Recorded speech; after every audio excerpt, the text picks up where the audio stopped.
Welcome to a football show, Monday edition, post week 1 for the Tennessee Titans and post week 2 for the SEC. Brought to you by Sinkers Beverages and the Kingston Group. My name is Braden Gall. His name is Zach Lyons. And if you would like to vent in the comment section today, please feel free. That is what we are here for. Meanwhile, Zach and I are going to vent about what we saw over the weekend. Titans fall 16-15 to the New Orleans Saints down in the Big Easy. Obviously, we'll get to Ryan Tannehill's performance. We'll get to special teams, Tim Kelly's offense, Mike Vrabel's decision-making. Lots of things to get to, the officiating, the secondary, so much to discuss. The usage rates on offense I find interesting as well. So lots to discuss as it pertains to the Tennessee Titans' 0-1 start to the 2023 season. D. Good to see you. There you are already making comments about Andre Dillard and the offensive line. So we'll get to that. Zach's got lots to say, lots of data to throw at you guys. So be ready for that.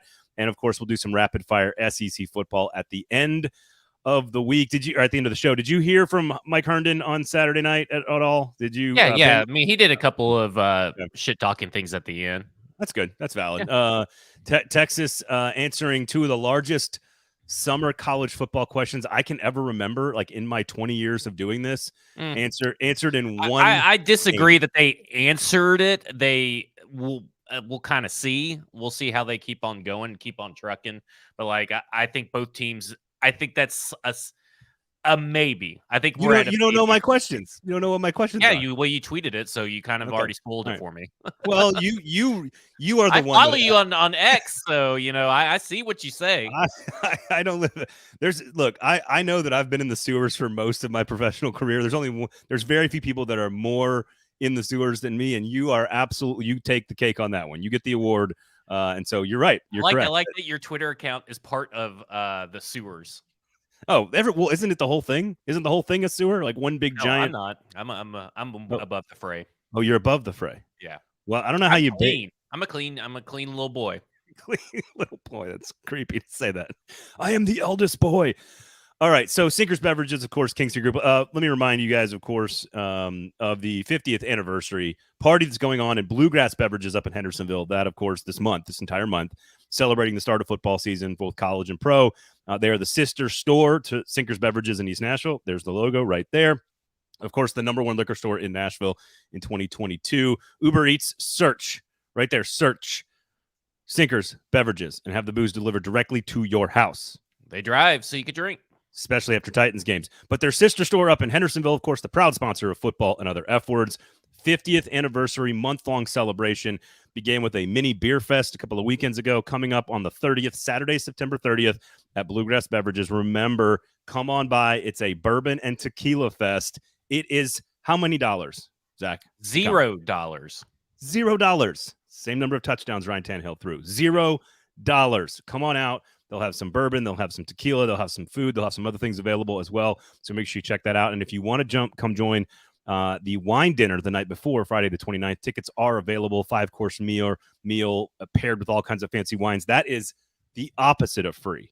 All that money, of course, going to charity. But go make sure you check out the Camus wine dinner at the Bluegrass Country Club up in Hendersonville as well. And Kingston Group, buildkg.com.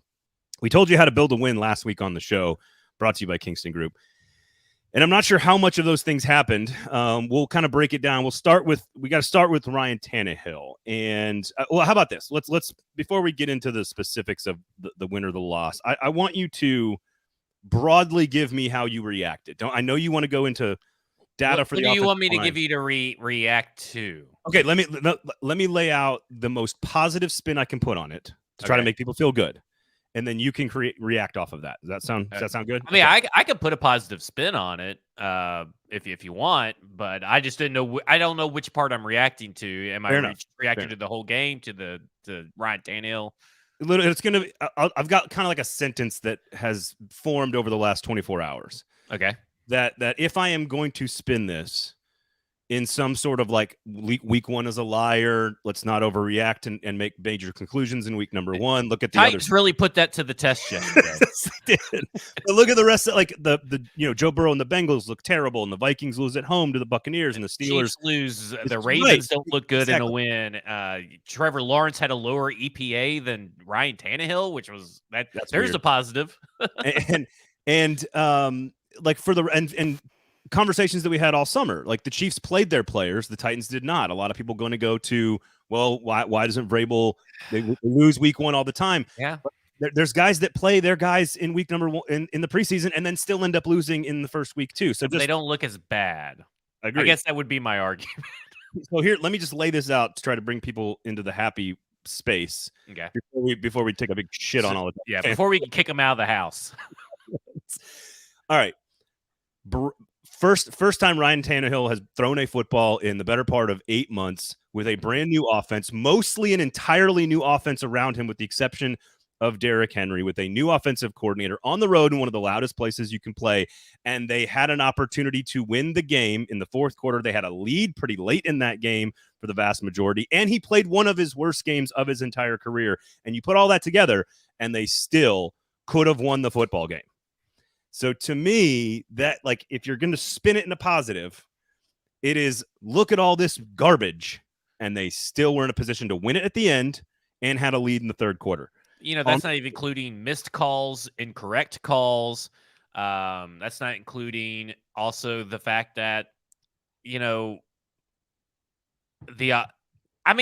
don't know. Like they like I said, they really put it to Ryan Tannehill really put the week 1 is a liar to a test yesterday. And I thought that while I understand that it's coach speak, Mike Vrabel yesterday saying it's not on one player, and then today is like, I don't know what was up with Ryan in the press conference on Monday. I don't know what was up with Ryan, but he has to play better, which sounds like to me someone actually went back and watched the film last night and realized that, I think it was on one player. Because I know you're not supposed to back the bus over a player after a loss. I understand it, but Ryan Tannehill deserved all 17 buses to back over him and be thrown under that bus because he was horrific yesterday. But here's your positive spin if you have to have one. Statistically, it should be an outlier, right? I mean, like, that is, whoa. I just spit everywhere. You did. I don't know why. I didn't think it was that funny, but man, you really spit everywhere. But I feel like it statistically should be an outlier of a game. Right? Let's talk about computer works the rest of the show, by the way. I mean, he hasn't had a game that bad since like his rookie year, like that bad. Like there are games that he played bad in with higher stakes, but 0 touchdowns, 3 interceptions. That hasn't happened since his rookie year. So can I explain why I just spit my coffee all over my computer? You said it should be an outlier. And if you look at the numbers, the reason that made me react so much, and I sure hope everybody saw that on YouTube, by the way, is that it is the worst regular season performance of his Titans career, and you could argue the worst regular season performance of his entire NFL career, which makes it, by definition, the most outlier of outlierish games in the history of his career.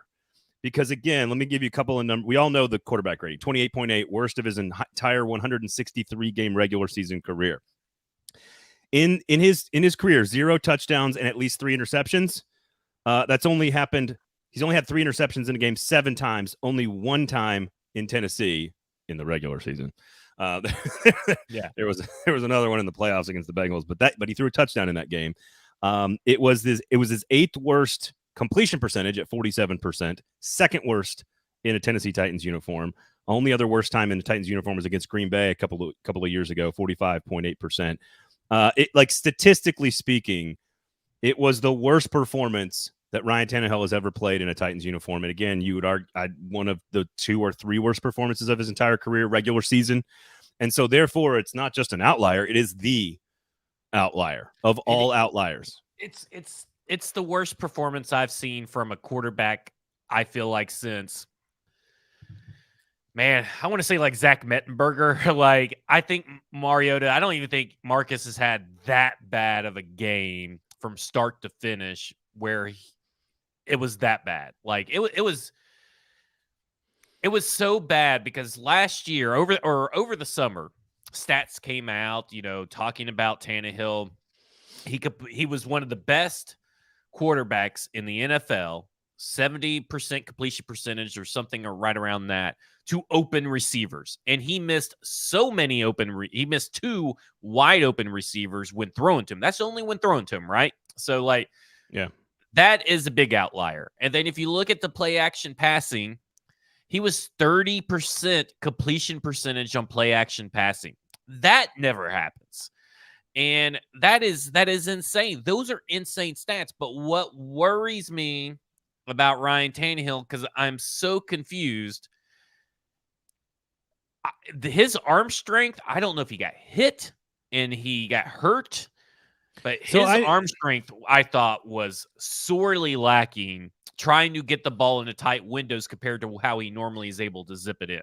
All right, so I want to I've seen some comments about that already. There's a lot of you guys that want to talk offensive line, pressure, receivers being open, Tannehill's arm strength. There's a lot of things that kind of all go together. So we're going to try to kind of work them all together into the conversation. I want to go to the beginning of the game and the start of the season and sort of the first few series. It felt like Ryan Tannehill was seeing ghosts from the start of the game. There's one play early in the game where he has a clean pocket and he like stands and then like runs right into the back of Chris Hubbard, who's blocking, I believe, Cam Jordan at the time. And then he turns and kind of works his way back to the line of scrimmage. Maybe it was a no gain, maybe it was a sack. But he basically didn't have to move. He could have just kept going through his progressions. And he felt like, there's obviously a clock in your head when you're a quarterback, and you sort of get the urgency that you need to move. His clock was a little broken. But to that extent, and I know you and I are going to disagree on the offensive line to some degree. I don't disagree a ton with you, but I think that he was under more pressure than I think the analytics will indicate. Some of that was on him, though. Some of that was the way he felt it a little prematurely. He moved a little prematurely and went on the run, did not make a lot of great throws. The under throws on the 3 interceptions. It's interesting that I rewatched it this morning, and I did not come away questioning the arm strength because I feel like there was a couple of throws. Like there's still plenty of throws that he made where he hits Nick Westbrook-Akine on an out route on the opposite hash pretty squarely, and frankly, the Chig and the Tajay Spears throw, which are the throws that you're talking about, where 2 receivers are wide open that would have scored touchdowns if he made accurate throws. They were like overcompensating for the 3 interceptions that were under throws to some weird degree. He was off. If you want to call it injured last year, new offensive system, new offensive line, new this, crowd noise, whatever you want to call it, the system didn't look like the problem. We'll get to that. It looked like Ryan Tannehill up here in his head. I did not see the physical problems with Ryan Tannehill. He had no velocity in some of his throws, and he has had velocity. I'm not questioning really arm strength in terms of how far he can throw it, even though that he was very inconsistent in that area. Yeah. I felt like he lacked velocity. He lacked zip. And it felt like they were floaters. They were just kind of like you're waiting for them to get there, and then you're waiting just for them to be picked off. And that's just not on the interceptions. This is on every throw that he attempted. I thought the overarching theme was he looked like Father Time got his claws into him, is how I felt. And there's that conclusion thing being challenged. Yeah, well, like that's like if I'm looking at his particular performance and his throws, I'm like, man, how do I not think that maybe this guy just dropped off? And because it happens, right? It could be very sudden for players. They can look good one week, and then for the rest of the year, they're just looking bad. It's crazy how Father Time works. Only very few people can beat Father Time.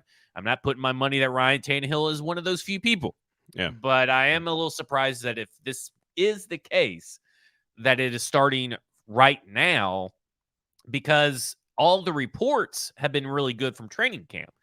And so to me, his arm did look good most of camp. I will say that. I'm still on boat outlier, but I'm teetering off the edge. Like if a wave comes crashing through, I may just be in the deep end drowning, asking for a lifesaver by the USS Will Levis. Because let me say this. This whole Ryan Tannehill thing, I want to lean after seeing them start Dennis Daly for 15 games last year, despite all evidence to the contrary that they should. Ryan Tannehill's going to have a lot of rope. Oh, now God, he may not have as much rope as we think, depending on the level of performances from game to game. Like, he may only have 3 games of yesterday's performance, including yesterday. Like, if he plays that way in week 2 and week 3, he's gone. It's very unlikely, Right. but that's what it is. I'm skipping over Malik Willis. If Ryan Tannehill's ever to get benched and the game is out of and the season's out of reach and they're just kind of done, I'm skip over Malik Willis, put in Will Levis. Let's just do it. Because I think it needs to be longer. I agree with you. I think it needs to be longer than even 2 more bad games. It would have to be 2 more this level bad games. I guess. Listen, if you start 0-3, Braden, and you go 0 touchdowns and 9 interceptions over 3 games, that guy's getting benched. I mean, I mean, I see it when you say it like that, Zach. Yeah. I mean, I agree, but let's say okay. Let's do the thing that is the most likely. Like, let's say he has slightly. Let's say that not even most likely. Let's play out the worst case scenario. But even in the worst case scenario, they're still better than the games are still better than what he did on Sunday against the Saints. They're going to be, because again, he's never been worse. So like in 163 regular season games, that was the worst one potentially. So let's add 20 or 30% of production, 40% production, whatever you want to call it. I think I had him going 2-4 in the first 6 games. It's the toughest stretch of the season. I think that he has through that chunk to show that he's still the starting quarterback. Because I think this conversation about like, whoa, what about Willis? What about Levis? I think this conversation is a million times too early. Well, I don't think either guy is ready. I don't think that gives him a better chance to win than Tannehill. And I agree. So I think it's way too premature and kind of silly. I think it's just mainly ifs, but I do agree with Stoney, who says that hearing Vrabel at the presser today made me think Tannehill might not have quite as long as a leash as we think. You know, we'll see. I'm kind of like teetering on it. How big of a leash does Ryan Tannehill get with 2 quarterbacks, especially one that they drafted pretty high? We'll see. The other thing is there are reports from people in attendance at the Saints game who are watching the sidelines, because obviously the people in the press box are watching, the game, but we're watching the sidelines, saying that Malik Willis towards the end of the game was doing a lot of warming up on the sidelines right behind Vrabel. Don't know what that means. Could just be maybe they were gearing up for some trick plays if they got the ball back, which is dangerous line of thinking if you're going to put Malik Willis on the field in like crucial game moments. That seems far-fetched. I'm just saying what happened. Yeah. I'm not saying that anything is coming from it. I'm just saying what really, truly happened behind the scenes that we are not privy to because of the broadcast angle. But I do think, I don't know how many bad performances Ryan Tannehill can rack up before the bye week, right? Like, if he's really just kind of like Matt Ryan-esque bad, and they're 2-4, I could see maybe a bye week change. But man, that's a guy like him. That's what I was checking. Is the bye week after the Ravens game in London? Yes, that's right. So it's after week 6, the 22nd, 23rd. Okay, yeah, that's the time to me, man. That's the time. You would think. I look at players that they continue to play that have built up less goodwill than Ryan Tannehill has. I mean, like Dennis Daly has 0 goodwill and started all those games. Yep. Like yesterday's performance was just so bad. I don't think that if Tannehill puts up like a 220-yard, 1 touchdown, 1 interception performance, that's good to them. I mean, unless it's like a back-breaking interception. Well, that performance, and maybe it doesn't beat like elite teams. I mean, maybe it doesn't beat the Chargers in a shootout, but in that game, that performance would have won the game. Yeah, like if that stat line you just gave us in that game on Sunday against the Saints wins the football game. Now, again, maybe that one throw is to Tajay Spears down the sideline where he puts it just literally like inches. There was another throw to Tajay Spears that was a very difficult throw in the corner of the end zone earlier in the game that was almost a unbelievable throw, and it was like 3 inches too high. So it's not. I don't think that the whole thing. Tajay Spears just been a little bit taller. Maybe if he had that ACL, which only was mentioned on the broadcast one time. I was proud of the broadcast for only mentioning it one time. I think so to me, I didn't see like, well, yes, it was bad, and yes, it was an outlier, and yes, it looked mental. To me, it looked like he was seeing ghosts early, and then he kind of settled in. There's a new system, new scheme, new O-line, new receivers, new I don't know everything. if he ever. I never really felt like he settled in. Like I've never felt less confident with Ryan Tannehill having to throw the ball than I did yesterday all through the game. Everything made me hold my breath or close like one of my eyes. Like that's how the bad last it two. was. So the last two drives, though, I mean, the last two drives were like two of the longest drives of the game, and he kind of needed to. They had to throw a lot in those two drives, and this is where I want to kind of get into how much help did he get, because I think you and I would agree on over the top that like I think the players. I mean, look there's a lot of good to like about what we saw from the scheme with Tim Kelly. There's a lot of NWI was open a lot. Like there was a lot of really smart calls. The screen pass to Derrick Henry, throwing the ball, play action. I thought there was a lot of good stacking of plays where they'd pick up 6 yards and then they'd go right to play action. Like I thought there was some good stuff that Tim Kelly was doing. But like there's some usage questions I have. They fed the ball to Burks basically in like a really tiny period of time where he got like 2 good plays and then dropped a pass and then like wasn't seen from before or after. Chig was targeted on the very first play of the game and got 1 target the rest of the way. Tajay Spears played more snaps than Derrick Henry. NWI played more snaps than DeAndre Hopkins. So I think we can ask some questions about that. Not necessarily bad ones, just sort of like, what do we make of this? And then I think we can discuss the offensive line. I probably came away from the game with a less positive review of the offensive line than you did, but we can get to that. So, well, I mean, to me, it's like I thought the offensive line started off bad. And then they got their footing and gave him a lot of pockets to get. A lot of the stuff that Ryan Tannehill got pressured on that looks like that it would be on the offensive line was because he got out of the pocket. He didn't stay in the pocket, or he held the ball too long and they held up as long as they could. And it's an acceptable amount, right? Because Ryan Tannehill was one of the top 10 slowest quarterbacks yesterday. He was 8th slowest on all the dropbacks. He was 6th slowest on any pass that was attempted. 9th slowest, 3.57 seconds on average per sack yesterday. And on the scrambles, he was 5.57 seconds, 7th slowest to get it out. And the offensive line held up pretty good. I mean, we're talking they have Andre Dillard, 0 sacks, which is a big improvement over Dennis Daly. Sure, he had 3 quarterback hits and he had 3 quarterback hurries, but they pretty much left him up on an island. They pretty much left both him and Hubbard both up on an island, it felt like a lot of the time when I was looking at it. Hubbard, I thought, played really well, surprisingly enough, over Cam Jordan. Only allowed 1 QB hurry. Brunskill only allowed 1 QB hurry. Skoronski allowed a sack. That was a miscommunication between him and Dillard. Whoever needed to pick up the stunt didn't pick up the stunt, and I think the broadcast agrees with everybody. That's Skoronski. And Brewer allowed a sack, and he also had 2 quarterback hurries. 2 sacks out of the game on the offensive line. The other sack is on Ryan Tannehill. That's pretty good. I mean, that's a lot better than last year, and I think that, like, at the end of the day, that's an acceptable offensive line stat sheet. Like, when you go in there and you look at all the offensive lines across the board, that's an acceptable one where your quarterback should be able to do a lot with it, and Ryan Tannehill did nothing with that.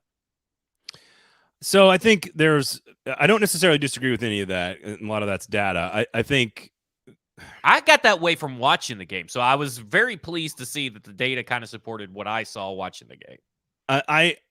It's funny. Like I would agree that I saw improvement. That's the most important thing, I think, to take away. Not only just from last year, but throughout the course of the game. But I did not see an offensive line that like controlled the line of scrimmage. There was a couple of other times where Tannehill scrambled because he was pressured and went up the middle and got a gain of 1 yard. That if he wasn't as athletic as he is, they would have been 2 more sacks. So we might be talking about 5 sacks instead of 3 sacks. They ran the ball. I think they had to kind of get away from it, but really they ran the ball kind of how they wanted to. But again, I don't think they had to get away from it. And that's a whole other big part of the discussion of, like, we kind of got what we wanted. They passed a lot, but it was not the right time to really do it. Right. And so I don't mind Henry and Spears being split like that. I actually don't mind. I think you've got to play the long game with Henry. You want to talk about a guy like Henry looked absolutely like Derrick Henry. He also looked like a guy getting close to 30. I don't have a negative thing to say about him, but 17 touches, I'm okay with 17 touches and Spears being in the game. Here's what's weird about Derrick Henry, and this is a little bit of an aside here. It felt like Derrick Henry was more a part of an offense and not the center of the offense, is how it felt for the entire game. And I don't know if that's a good thing or a bad thing. I can't tell, because we wanted more first down passing, more dynamic weapons, more dynamic formations, all that stuff that we talked about. But then I can hear myself thinking and going like, oh, I think they need to go back to Henry here. I think they need to go back to Henry here. And so I honestly am kind of torn on, I don't want to see 36 touches in week 1. Like, I don't think that's how they win the division, but yeah, it's weird. We talk about the offensive line. Trevor Penning got his ass beat, just like we said he would. Right? We'll get to the best part of the game. Yeah, but he was the worst tackle, not only on the field but in the NFL in pass block win rate yesterday. Yeah, it was bad. So he was pretty terrible. I didn't. Derek Carr still slung it for 300. I walked away feeling that the offensive line started out a lot better as a game. So week 1, game 1 started out a lot better than what I thought, which means that if the offensive line it will take time to gel, and they get better as they get more reps together and keep on going, that's a good place to start from. Take it for what you will. Okay. The team pass blocking grade for PFF is the 11th best in the NFL right now. Do I think that after watching a lot of games yesterday that they're the 11th best offensive line? No. Do I think that they're probably way better than what I think? I think everybody was really shitting on the offensive line to avoid shitting on the quarterback in some cases. Not a lot of cases, but in some cases, I felt like the feelings on social media and stuff we're trying not to say bad things about Ryan Tannehill. We're trying to make up things like, oh, the receivers aren't getting enough separation and blah, blah, blah. I call it like I see it. I wouldn't make those excuses for Malik Willis. I'm not making those excuses for Will Levis, and I'm definitely not going to make them for Ryan Tannehill. We saw the offensive line or the offensive scheme work. We saw the offensive line work to an NFL standard, which was substandard all year last year. And we saw people get schemed open. He missed 3 touchdowns. The Tyjae Spears sideline, the Chig off the trick play, and at the very beginning, I don't know who ran open, but it was a Will Fly route on the first drive of the game that he missed as well. And then maybe he missed 4 with the underneath route that Chig was running where he threw to Chris Moore. Maybe that gets in as well. I mean, you would think that Chig, if he's going to be the tight end everybody thinks he needs to be or can be, he could definitely get there in the end zone. Or I don't think you even need to say like, oh, that would have been a touchdown. That would have been a touch. I don't even think you need to say any of that about any of those plays. Well, I think I do just say the scheme. I'm talking specifically about the scheme. Right. The scheme worked. Exactly. To me, like the overthrow or the underthrow to Chris Moore, and then Chig was breaking on the corner route to the outside, which is where the safety would have been going with him. Instead, the safety, Marcus May, drifts off and gets the deflection. That Chig was wide open on that route, so Tannehill has to read that and throw it to the out to there. And it doesn't. To me, it doesn't matter if I think Spears is the only one that like clearly scores. Chig on the sideline probably scores, and the other one, it doesn't matter to me. It was a misread.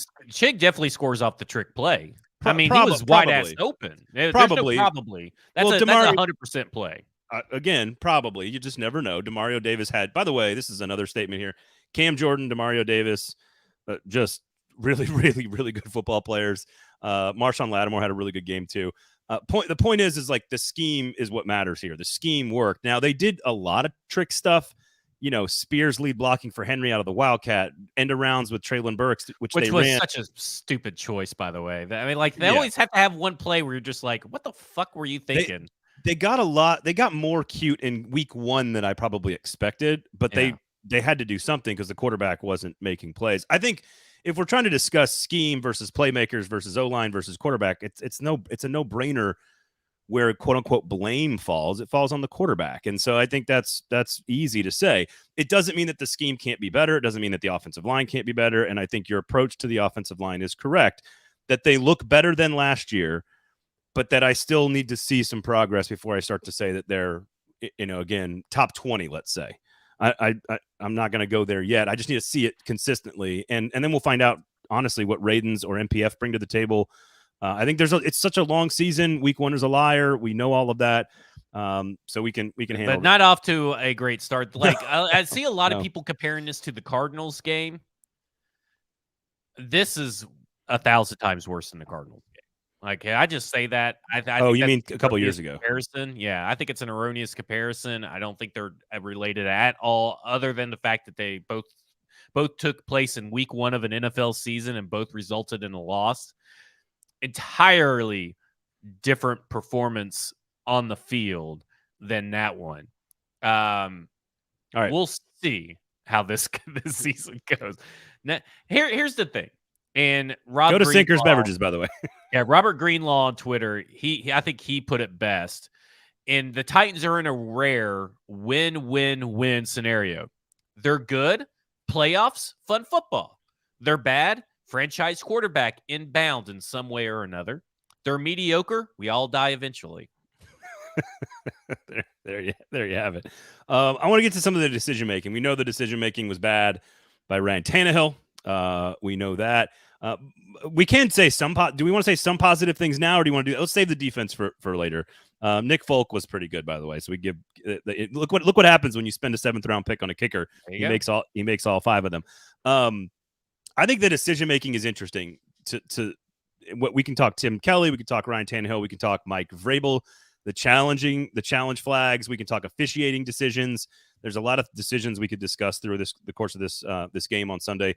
Of course, remember, Sinkers Beverages, Kingston Group are great and amazing local sponsors. Please support them. They allow us to do this show for you for free every single Monday and Thursday.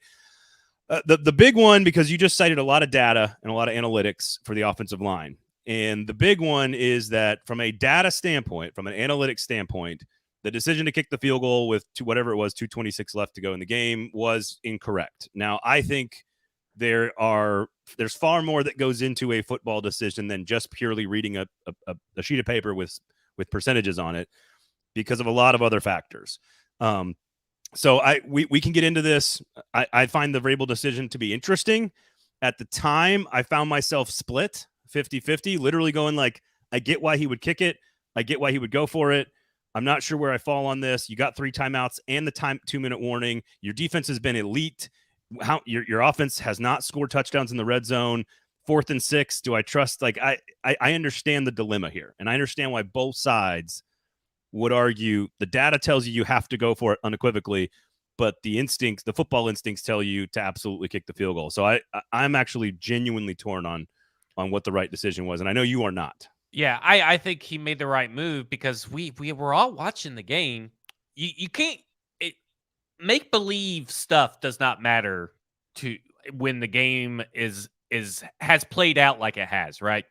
Like you're trying to think that, okay, this is going to be the one play where the offense looks fucking functional, like one of the most important plays that it looks functional. And if they don't, you pin them back.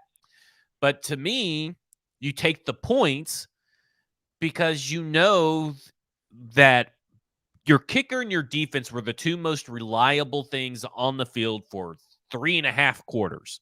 Up until that last drive, that defense was stout.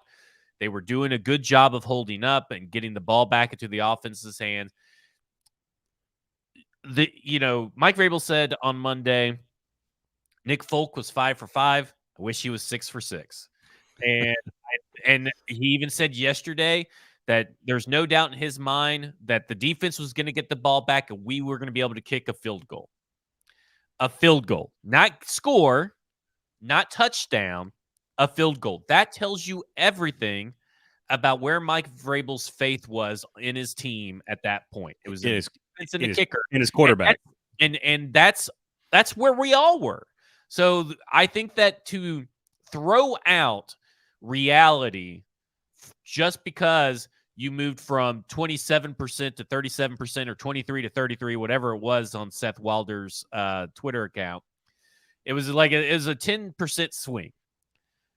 To throw that all out because you think that they should go for it, even though everything that they have shown you, the players have shown you, says they can't do it. Like they just can't. They just all right. So I think this is what's interesting to me, because the ESPN one, for example, goes from 33% to 23%. Yeah. If you go for it on fourth down, you have a 33% chance of winning. If you kick the field goal on fourth down, you have a 23% chance of winning. That is a significant decrease in opportunity and chance to win the game. Now, your point about reality is accurate. How much do I trust Ryan Tannehill in this situation? And Pretty Boy Lipschitz says we couldn't score in the red zone. 0 for 3 yesterday. They were 2 for 12 on third down. Which is also an outlier, right? Like that is an outlier in Vrabel's entire career. Yes, they've been very good in the red zone. What's interesting to me is that I understand you're shortening the field by kicking the field goal, but you're still asking your offense, the guy that you just said you don't have any faith in, to go the length, not the length of the field, but to get you into field goal range. So you're asking the offense to go about 25 yards to score a touchdown with 4th and 6, or you're asking the defense to get a stop, right? You're kicking off to them because you kicked the field goal, you're down 1, you're giving them the ball. You're off. Here's the stat that I think is important for those who are in your camp that like the decision. The defensive line had given up 39 yards rushing on 23 carries. I don't know if you guys are good at math, but that's a really good yards per carry average for the defense. The defensive line was absolutely dominant on Sunday, and we'll get to that a little bit more. I think there's one major takeaway from how the Saints attacked the Titans defense in that critical 2.5-minute situation, which would have me concerned for the rest of the season, because teams are just not going to try to run the clock out on you. They're just going to throw it on your highly injured and questionable secondary. But we'll get to that in a second. You're still asking Ryan Tannehill and everything that you've seen to go. He can do that though. Go 40 yards. But they did that. They did that 5 different times. They struggled when they got a shorter field. They were the inverse of the defensive backs. The defensive backs struggle from anywhere from the 0-yard line of the on the one side. They struggle from 0 to 80 yards. But they're really good in the 20 yards area, 20 in the red zone. The offense was totally different last year. They lost 8 yards on 1 field goal.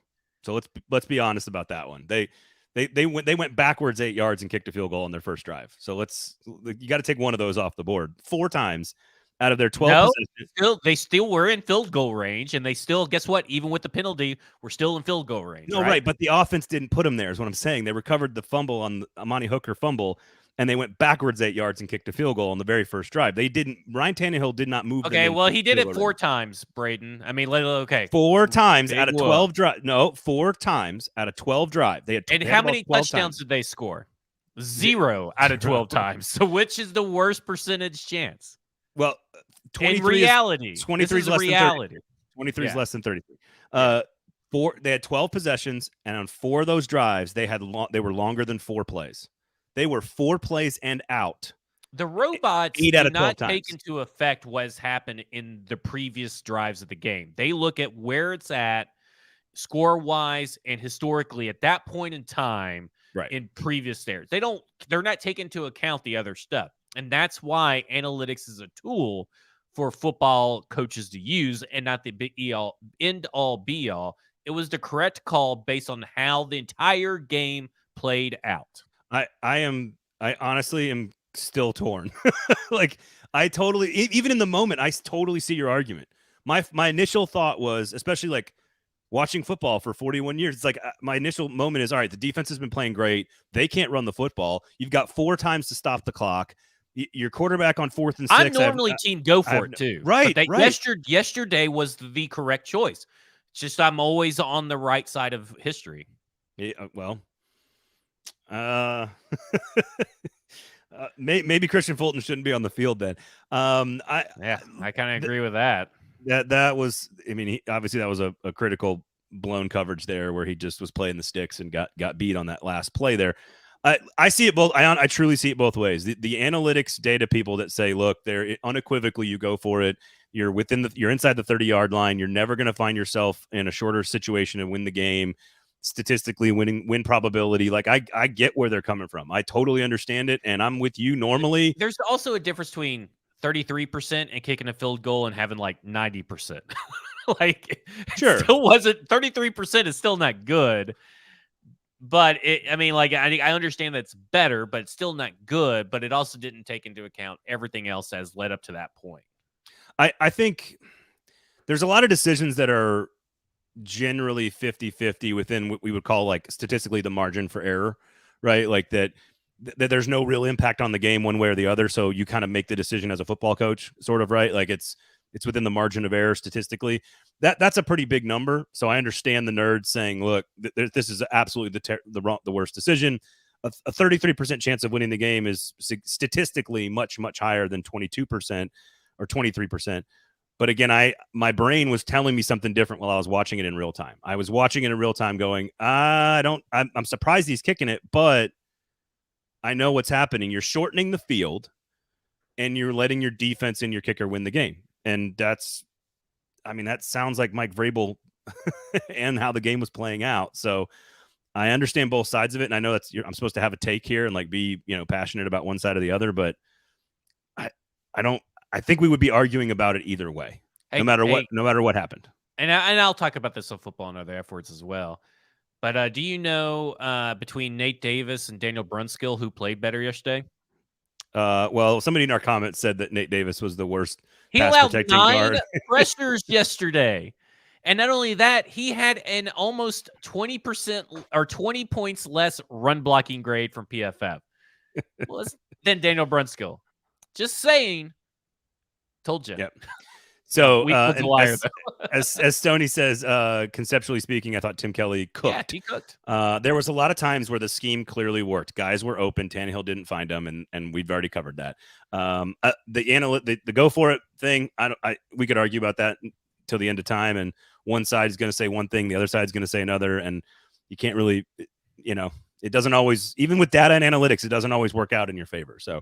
All right, you want to get to the defense real fast because there is some good. There was some good. I mean, DeAndre Hopkins was solid. I thought Tajay Spears showed that he clearly is ready for sort of a high usage rate in the offense. Do they need to force feed the ball to Burks and Chig maybe a little bit more? Absolutely, absolutely. But getting NWI that open that many times, pretty good job by Tim Kelly. But the biggest takeaway for me, other than I thought special teams was pretty good, the block punt aside. Everything on special teams was really, really good. I would say that the defensive line, when you see Arden Key and Jeffrey Simmons and Danico Autry and T.R. Tart and Harold Landry, they were playing him in space. They were dropping him into coverage. He had 5 coverage snaps. I mean, that's pretty par for the course for Harold Landry. Right. I just mean like for a guy in his first game back from a torn ACL to feel comfortable. He wasn't very good. Well, the one against Olave, he was torched. There's no question about that. But to me, that's bad scheme. Mm-hmm. What I mean is that they feel comfortable enough asking him to run around in space. We can debate that's a good decision or not. But I thought that front was every bit the scouting report. The secondary, well, I went into it with higher expectations. Amani Hooker played great. Obviously in concussion protocol at the end of the game, really hurt the secondary. Christian Fulton was banged up with the hamstring early and then should not maybe have been back in the game. Sean Murphy Bunting got beat a couple of times. I mean, it wasn't a great showing by the secondary. That was the worst pass defense in the NFL last year. It gave up 300 to Derek Carr. Now there's some good weapons over there, but pass rush, as it says on the screen, excellent. Yeah, I mean that's the big takeaway. And in fact, I got like 2 little things here. Pass rush was excellent. The pass defense was not excellent. But at the end of the day, I felt like that the defense kind of lived up to what we kind of thought it was. They did a really good job attacking, but I thought they did something that we had talked about in building a win is they didn't put a man on Chris Olave, and I think that really hurt him because there was times where Chris Olave got matched up with the linebackers, and there was a miscommunication there. Harold Landry as well. Someone should have you should have shadowed him and then, bracketed the coverage to wherever he was at, because that's the guy that could beat you. Fulton on that last play where he doesn't even get he doesn't even get juked. Right. The guy just goes deep. He even said he messed up. He made the wrong choice. And I don't know how many teams do this or how teams handle how far back the defensive back lines up across from the wide receiver. I know that based on what we heard from last year, the Tennessee Titans allowed the defensive backs to make that choice.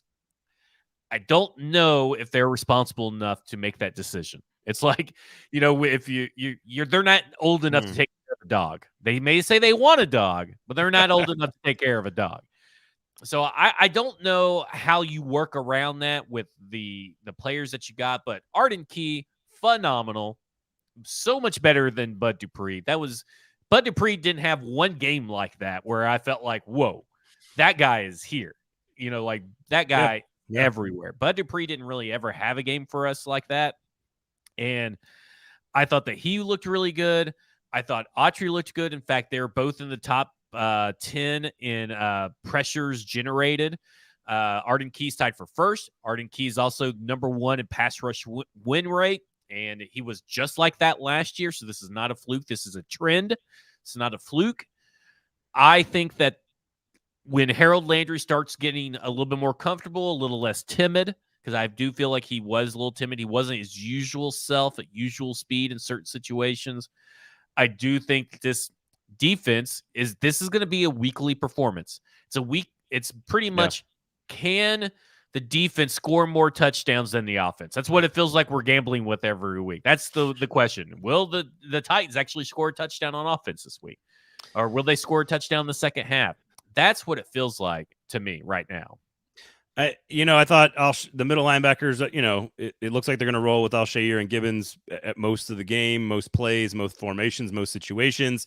I thought they were fine. I didn't really notice them a ton, honestly, in a good or bad way, other than the roughing the passer call, which it was what it was on Alshair. But the secondary, again, there was a lot of times where Fulton, even early on the first drive, was in position to make a play on Michael Thomas, and he just didn't. He was in the guy's hip pocket, but he looked back late, and Thomas made a good play.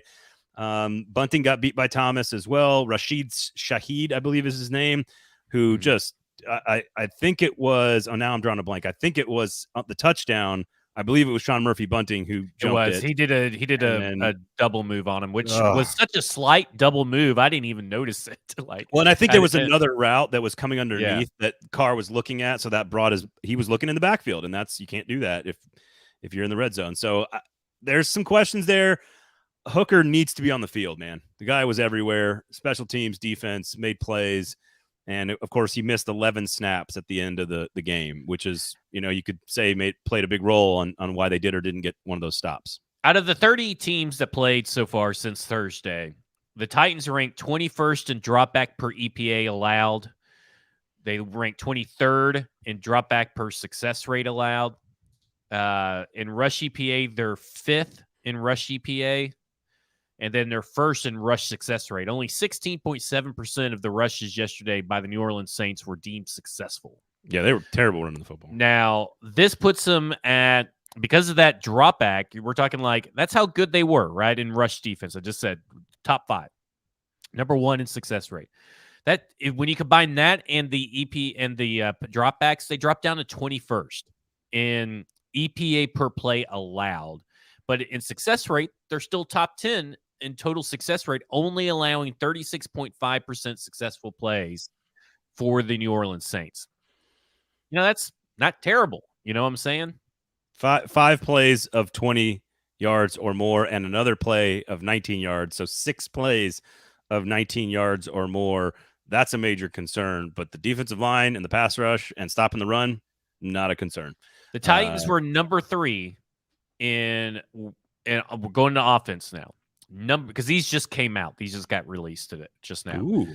So number 3 in rush EPA. So they had the third best rushing offense yesterday.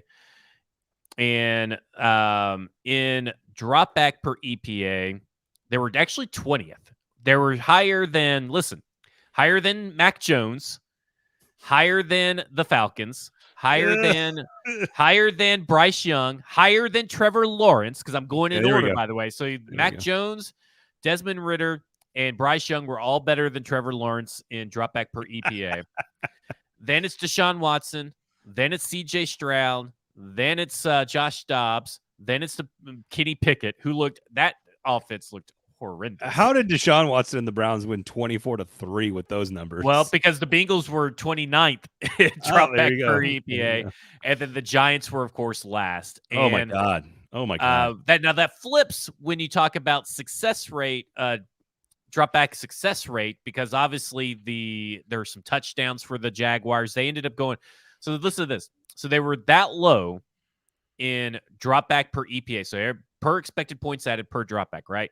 So like 25th. They're number 3 in success rate. So that's the quarterback being a superstar. That's the quarterback. It's just crazy. You know who had the best success rate yesterday in 61%? Tua. No, he was number 2. Matt Stafford, the Rams. He's back. He's back, that baby. To me is a week 1 liar waiting to happen. He's back. Hey, this is look. They've lost every single. Here's what's funny about this entire conversation. Brought to you by Sinkers and Kingston Group, by the way. Please go check them both out. And Bluegrass Beverages. The Titans have lost week 1, I think, almost every time Mike Vrabel's been the head coach. I think they won one time. And they have had almost every outcome in the season. They've won the division. They've been the 1 seed. They've missed the playoffs. They had a 7-game losing streak. They had another losing seed. They've done this almost every single year, and every single year it does not correlate directly to any particular outcome. So, last year, their game, even though they lost to the Giants, probably should have won the game. So they actually probably played a little bit better, even though Barkley went off against them last year. The offense played much better last year in the first game, and they ended up on a 7-game losing streak and missing the playoffs. And the year before, they got torched by the Cardinals, and they end up as the 1 seed. There's no correlation to what happened in week 1. You can take some things away. The secondary still needs some work. The offense, okay, I like it so far. B+ from Tim Kelly, but we need to see better. Tannehill, terrible. Some of the rookies, I like what I see. There's plenty of little things you can take away, but you can't be too sweeping of a conclusion on week 1 is dumb. So. Number 1 pick's not coming. Joshua Medina says, now comes the number 1 pick. It's the only scenario left. No. The most, I guess, if I were putting a percentage of likely to happen, the most likely scenario to happen is that they're mediocre and it's going to be the 11th through 15th pick. Yep. That is the likeliest. And my official prediction was that they're going to lose the division by a tiebreaker or a half a game or a 1 game.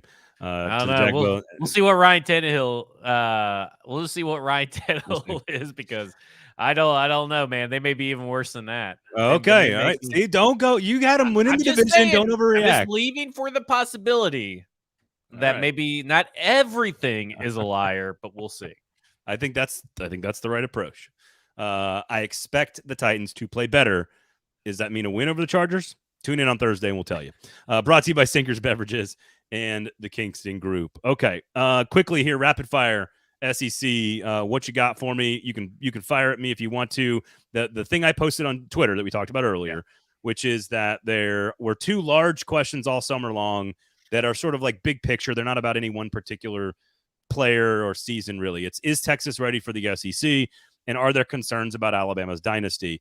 And I thought the answer to both of those, I thought the answer to the Alabama question was premature to even try to answer it. I thought it's ridiculous. It's stupid. But Texas clearly proved that they are ready for the SEC. It doesn't mean they're going to win anything or that they can win championships or whatever, but their dudes looked like they are on par with SEC dudes, and that is what matters. So to me, Texas answered that question definitively. Are there concerns about Alabama? I think we can start to ask that question. It's the first home loss since 2019 for Nick Saban. It's the only home loss by Nick Saban ever by double digits. First time at home they've lost by 10 or more since 2003 as an institution. They still have Ole Miss. They still have Tennessee. They still have LSU. They still have Auburn on the road. I think it's fair to say I'm still picking Alabama to win the West. I'm not changing that. So I'm not moving off of that. Not too big of concern then. I think Texas is that good. But are they, with Georgia doing what they're doing right now, I think it's fair to say that Alabama has slipped a notch and has to reprove itself. And that was clear on Saturday night, that the questions about Alabama are fair. And I thought Jalen Milroe was, pretty solid. Like, I don't think he was terrible. I think he was fine. I was watching the game with Stoney and our wives at a brewery in Hendersonville, and we kind of just sat there and we just kind of noticed that Nick Saban wasn't being shown on the TV hardly at all, which is very odd. And that just kind of led us to believe Alabama's probably not winning this game. There's something about when you don't see Saban a lot on the sidelines, like being filmed or, being his reactions being caught, something's up. Just something's fishy. I don't know. Do I have concerns about the dynasty? No, I really don't. Do I think that Jalen Milroe is playing good? Yes and no. Like, I thought he played good enough to be a quarterback to win that game, but I think that again, it's kind of like the UT game and a lot of their games last year. Penalties were just awful, and like it was penalties that killed them too. I'm not as mad about the pass interference penalties because they saved touchdowns theoretically. That was the point of. I'd rather them take that than because it's just 15 yards, not from the spot, than the touchdown go. Yep. There are a lot of boneheaded penalties that killed a lot of the momentum. I think that Nick's got to, and he's wanting to, but he's got to get back to the ground and pound. Defense wins games. We're going to play defense better than your offense can play offense. And I feel like he's kind of gotten away from that. I don't know if that's a recruiting thing or what, but it feels like he's kind of let that slide. It's funny you say that because one of the things I tend to like just write notes down on Saturdays. Like it's all over. Like it goes from Kansas to Utah to Tennessee to the Big 12 to Miami. Like I just write down notes as things pop into my head and I write them all down. And one of the things I wrote down watching the Bama game, like they've had elite pass rushers. They've got Dallas Turner. They've got Will Anderson, who, by the way, had a pretty good game in week 1 for Houston. They've had some elite dudes coming off the edge, outside linebacker type guys, right? Those hybrid 3-4 guys. But what built the dynasty was the elite alpha male in the middle. Like the elite, like D'Amico Ryan, Rolando McClain, Dante Hightower, like you keep going down the list, like the dog in the middle. And I know that was an older school type of football, but I can't remember the last, unless I'm just drawing a blank on like who the last superstar middle linebacker was for Alabama. Like the way that Nakobe Dean and these guys for Georgia are now that guy. Like I can't remember the alpha in the middle of the Bama defense. And maybe I'm wrong on that. And they had a guy like 3 years ago that I'm just blanking on, but like I didn't look it up. I just wrote it down. I wasn't expecting to talk about it today, but I think Rashaan Evans, I guess, right? Because I think he's the last first rounder to be drafted, right? That would have been 6 years ago. I mean, it's been a long time. They've been able to mask everything else up with elite running backs, right? Like, okay, maybe if you did at one time, they had an elite running back and an elite linebacker in a time where neither of those should be value positions, but it worked. That's right. Like it worked, and then they started shifting to, okay, we're getting all these elite wide receivers and we're getting these elite quarterbacks.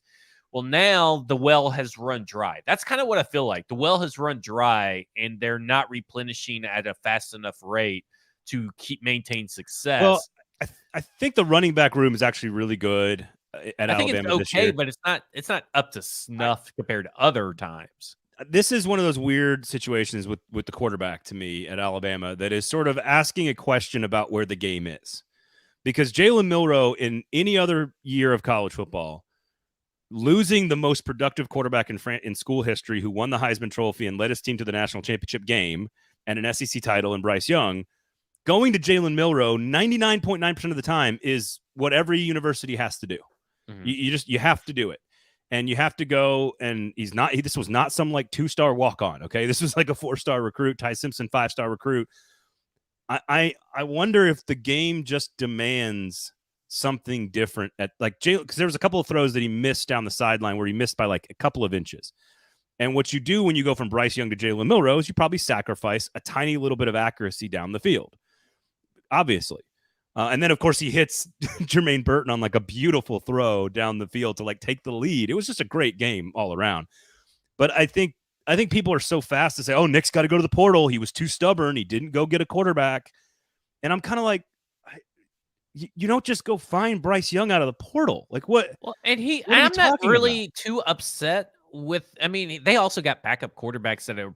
If you're going to go anywhere, you go to the backup quarterbacks.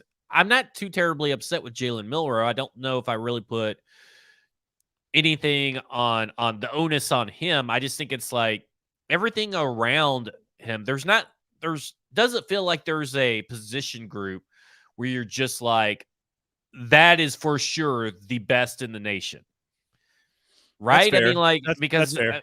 I They think also that's have some. They also have some freshmen who are playing like left tackle, safety, running back. right. Like they've got some really good true So it freshmen. could turn into that. That's why I'm not too concerned Right. with the dynasty. Yeah. I'm just more concerned about the now. S- And I feel like that when you look across the SEC, it's a little bit more even than what it has been. But I will say, like, Joe Milton's been playing uninspiring football, kind of like what we predicted, right? Yeah. Like we kind of thought that. He's been Texas productive. A&M not Yeah. looking Yeah. too hot against Miami. LSU, Jaden, in the previous week against top tier talent, not looking good. Of course, if you Already put got torched. Alabama. Yeah. Listen, if you put Alabama up against FSU, I'm not taking Alabama in any. I think you got the right there. The right takeaway is that Texas and Florida State are better than we thought. Or Yeah. I'll take it back. Texas is better than I thought. Right. I knew Florida State was this good. But I think that's the point is that, and because in my college football circles, both online and off, conversations are like, well, Nick's too stubborn. He's got to evolve and got to go to the portal. And that's why he ended up with Tyler Buckner and Jalen Milroe. And I'm like, that's like, what? Like, I don't see that as, it might just be that the rebuild is more than 1 year. And for Alabama, that still means 2 plays away from being 12-0. Like rebuilds for Alabama are different than rebuilds for everywhere else. I mean, Jackson Dart looked really good for Ole Miss at times. They also were trailing for most of that game against Tulane on the road.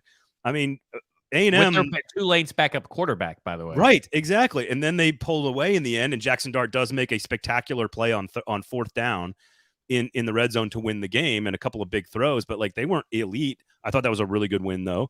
I mean, Connor Wigman didn't look bad for Texas A&M, but the defense was atrocious for them. Auburn looked, and Tim said this, if Bama, you want to feel bad about your quarterback, just go watch the Auburn-Cal game. I stayed up and watched like 2.5 quarters of that. It literally put me to sleep.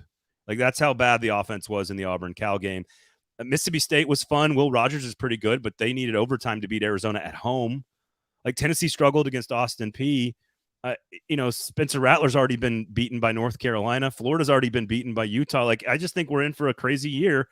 And Alabama and LSU both still have everything left to play for in the regular season. And I just don't think we know exactly yet who's. And I don't think we know exactly yet what Georgia is because they play with their food, right? Like they've haven't. It's taken a while for them to beat up on and get going. It takes a couple quarters, it feels like, and maybe that's why they put these cupcakes at the beginning. So now okay, well we're working out all the kinks, we're getting the slow stuff out of the way. Now we're coming for you. So we'll see, but I don't feel like right now. I feel like any game in the SEC is almost a toss up. And by the way, can we say something? I have no clue what targeting is anymore. The Vanderbilt game, there was a couple other games all week. Everybody's like, missed targeting call. What is targeting? I don't know what targeting is anymore. The Bears, obviously, my daughters were happy to watch the Jordan Love era begin. And I'm glad to see that ownership of an NFL franchise does transfer from one starting quarterback to the other. I like that tweet I saw. What I think is great is, or not great, but like to your point about targeting, there was one play where Jaden Reed gets punched in the face. like on a pass play where he's trying to catch a ball, he gets punched in the face with 2 hands, and they were like, nope, it was clean. I was like, what are we talking about? And it didn't affect the game, like it didn't affect the outcome, but I was just like, what? I was just talking specifically about college. College was just insane with missed targeting calls and all that kind of stuff, and I'm floored. I'm floored by it. So what did I say about Joe Milton during the summer? I said he's going to be he'll be the most productive quarterback in the SEC, and Tennessee will be 2 games worse. Now, I think he's been very productive, but very inefficient. And I think they need to make him more efficient because guess what? If they play like that, Tennessee against Austin Peay. They play like that against Florida in the Swamp this weekend. They could get beat. And so I bet you they're a lot better. I bet you they slept walk through that game and overlooked it. And I imagine that they play much better football moving forward. We got lots of really good SEC games to get to. Coming up, though, to your point, Ole Miss, Kentucky, A&M, Arkansas, Miss State, Auburn, Tennessee. Who fucking knows? Who knows? it's not a cakewalk for anybody quite yet. No, it's going to be great. And it's why in my playoff predictions, and you can check the receipts on this, my playoff predictions were Georgia, Florida State, USC, and Penn State. New blood in the playoff. Ohio State is not looking good either. New blood in the playoff because all the teams we're used to, Clemson, Alabama, both have already lost. Ohio State, Michigan, all these teams, Oklahoma. I think there's new blood in the playoff this year, and I think it's because of the weirdness of college football. Interested to see how ratings work when that's the case. Well, if it's Caleb Williams and USC versus Penn State, that is a television executive's wet dream. Yo, really? Heisman Trophy winner against Penn State, that's a huge ratings number, especially with new teams. That would be enormous. There are more people in Chicago than the entire state of like Mississippi, Arkansas, Alabama, South Carolina. The Big Ten does better ratings. Just so people know. All right. Thanks for listening. Go to Sinkers, go to Kingston Group. Check out the Bluegrass event coming up on the 30th. The tickets are available for the 29th, the night before. Stackingtheinbox.com. What do you got for the good folks coming up this week? We got all kinds of stuff to talk about the Saints. I've been waiting on these stats all damn day to come up so I can put out an article. Gonna have that. We got some Dylan Radin's film room. We got some Joe Milton film room. Got a couple different things working this week. Joe Milton film room. I can't wait for that one. I can't wait. And of course, football and other F words. Check that out as well. I'm assuming there won't be any conversation about Texas and Alabama on that one. So make sure. I didn't talk shit on the podcast last year when Alabama won. I keep it clean. You're a gracious winner. That is an NFL show, not a college football show. Well, it's also a personality show, and you are a gracious winner. I don't know if Mike is. We'll find out. Tune in. What's funny is that I control the mute button. Well, don't mute him. Be a bigger man than that. No, well, he needs to be the bigger man. I don't have to. If he's not gonna be the bigger man, he's the bigger man physically. You might as well be it emotionally and mentally as well. There you have it. Thank you to all you guys for hanging out. Sinkers Beverages, Kingston Group. For Zach, I am Braden. We'll talk to you guys on Thursday. Thanks for listening, everybody.